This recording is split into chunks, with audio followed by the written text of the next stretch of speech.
யாராவது இந்த குட்டி கிண்ணத்தில் குளிப்பாங்களா?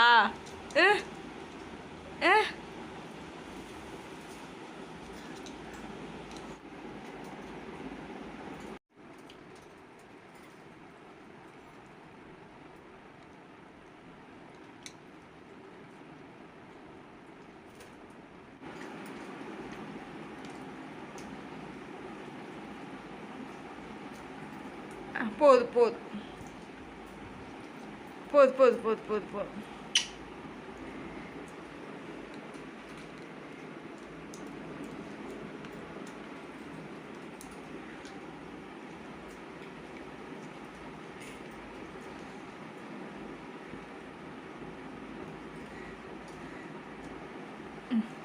ஒரு கப்புக்கு 2 பேரும் போட்டி போட்டால் என்ன செய்யுது?